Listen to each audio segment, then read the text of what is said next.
আসসালামু আলাইকুম। বাংলাদেশ বেতার, রাজশাহী। স্থানীয় সংবাদ পড়ছি মোহাম্মদ শহীদুল হক সোহেল। অন্তর্বর্তী সরকারে ভূমি এবং বেসামরিক বিমান পরিবহন ও পর্যটন মন্ত্রণালয়ের উপদেষ্টা এএফ হাসান আরিফের মৃত্যুতে আজ সারা দেশে একদিনের রাষ্ট্রীয় শোক পালন করা হচ্ছে। রাষ্ট্রীয় শোক পালন উপলক্ষে আজ দেশের সকল সরকারি, আধা সরকারি ও স্বায়ত্তশাসিত প্রতিষ্ঠান এবং শিক্ষা প্রতিষ্ঠান সহ সকল সরকারি ও বেসরকারি ভবন এবং বিধ্বস্ত বাংলাদেশ মিশন সমূহের জাতীয় পতাকা অর্ধনমিত রাখা হয়েছে। এছাড়া তার রুহের মাগফিরাত কামনা করে দেশের সকল মসজিদে বিশেষ দোয়া অনুষ্ঠিত হচ্ছে। অন্যান্য ধর্মীয় প্রতিষ্ঠানে তাঁর আত্মার শান্তির জন্য বিশেষ প্রার্থনার আয়োজন করা হয়েছে। আগেই জানানো হয়েছে, উপদেষ্টা এএফ আরিফ হাসান গত 20 ডিসেম্বর হৃদরোগে আক্রান্ত হয়ে রাজধানী ল্যাবেড হাসপাতালে চিকিৎসাধীন অবস্থায় ইন্তেকাল করেন। রাজশাহীর বাগমারা উপজেলায় তেলের ট্যাংকারে বিস্ফোরণের ঘটনা ঘটেছে। পরে আগুন ছড়িয়ে পড়ে একটি তেলের ডিপোতে। এতে 400 ব্যারেল জ্বালানি তেল পুড়ে গেছে। এ সময় পাশে 7টি দোকান ভস্মীভূত হয়। গতকাল সন্ধ্যায় তাহিরপুর বাজারে এই অগ্নিকাণ্ডের ঘটনা ঘটে। পরে ফায়ার সার্ভিসের 4টি ইউনিট প্রায় 1.5 ঘণ্টায় চেষ্টায় আগুন নিয়ন্ত্রণে এনেছে। তাৎক্ষণিকভাবে ক্ষয়ক্ষতি নিরূপণ করা যায়নি। স্থানীয়রা জানান, গতকাল বিকেলে তাহিরপুর বাজারে আলিফ নামের এক ব্যবসায়ীর তেলের দোকানে তেল দিচ্ছিল পদ্মা অয়েলের একটি ট্যাঙ্কার ট্রাক। এ সময় ট্যাঙ্কারটিতে আগুন লেগে যায়। এক পর্যায়ে তা বিস্ফোরণ হয়। এরপর আগুন ছড়িয়ে পড়ে। ফায়ার সার্ভিস ও সিভিল ডিফেন্সের বাগমারা ফায়ার স্টেশনের ইনচার্জ মোহাম্মদ ইব্রাহিম জানান, খবর পেয়ে বাগমারা ও দুর্গাপুর ফায়ার স্টেশনের 4টি ইউনিট প্রায় 1.5 ঘণ্টার চেষ্টার পর সন্ধে 7:30টার দিকে আগুন নিয়ন্ত্রণে আনে। নওগাঁয় ইসলামিক ফাউন্ডেশনের উদ্যোগে জাতীয় শিশু কিশোর ইসলামী সাংস্কৃতিক প্রতিযোগিতা অনুষ্ঠিত হচ্ছে। আজ সকাল 10টায় জেলা মডেল মসজিদ মিলনায়তনে জেলা পর্যায়ের প্রতিযোগিতার উদ্বোধন করেন জেলা ইসলামী ফাউন্ডেশনের উপপরিচালক মারুফ রায়হান। সংশ্লিষ্টরা জানান, আজান, হামদনাদ, ইসলামী জ্ঞান রচনা লিখন ও আবৃত্তি সহ মোট 7টি বিষয়ে প্রতিযোগিতা অনুষ্ঠিত হচ্ছে। এতে জেলার 11টি উপজেলার বিভিন্ন শিক্ষা প্রতিষ্ঠানের 6ষ্ঠ থেকে 10ম শ্রেণীর প্রায় 250 জন শিক্ষার্থী অংশ নিচ্ছেন। বিচারক হিসেবে বিভিন্ন প্রতিষ্ঠানের শিক্ষক ও সাংস্কৃতিক কর্মীর দায়িত্ব পালন করছেন। প্রতিযোগিতা শেষে বিকেলে পুরস্কার ও সনদ বিতরণ করা হবে। নাটোর তথ্য অফিসের আয়োজনে সঙ্গীতানুষ্ঠান ও চলচ্চিত্র প্রদর্শন অনুষ্ঠিত হয়েছে। গতকাল বিকেলে জেলার নলডাঙ্গা উপজেলার হাসনাহিনা সরকারি প্রাথমিক বিদ্যালয় মাঠে সমসাময়িক বিভিন্ন ইস্যুতে সঙ্গীত অনুষ্ঠানের আয়োজন করা হয়।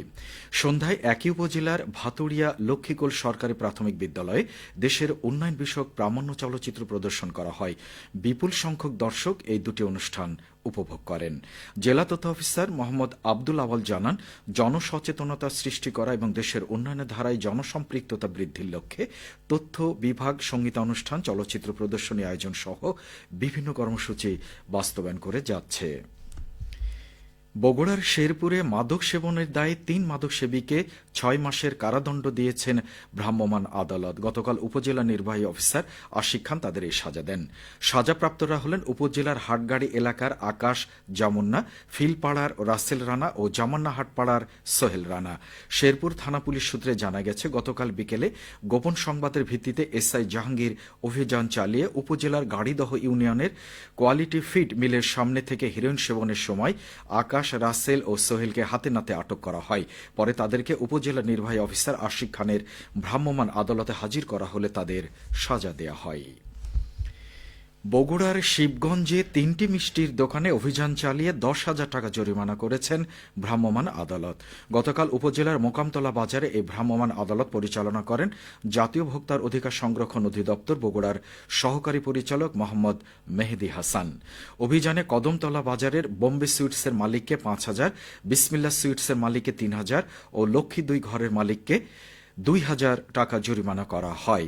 ভোক্তা অধিকার সংরক্ষণ অধিদপ্তর বগুড়ার সহকারী পরিচালক মেহেদি হাসান বলেন, বিভিন্ন হোটেল, রেস্টুরেন্ট ও বেকারিতে ভ্রাম্যমাণ আদালত পরিচালনা করা হয়েছে। এ সময় পণ্য উৎপাদন ও মেয়াদের তারিখ উল্লেখ না করার কারণে 3টি দোকানে 10,000 টাকা জরিমানা করা হয়েছে। ভোক্তারা যেন প্রতারিত না হয় সেজন্য অভিযান অব্যাহত থাকবে। খেলার খবর, ব্যাডমিন্টন। রাজশাহী সিটি কর্পোরেশনের আয়োজনে ব্যাডমিন্টন টুর্নামেন্ট অনুষ্ঠিত হয়েছে। গতরাতে রাজশাহী কেন্দ্রীয় উদ্যান ও চিড়িয়াখানায় এই টুর্নামেন্ট অনুষ্ঠিত হয়।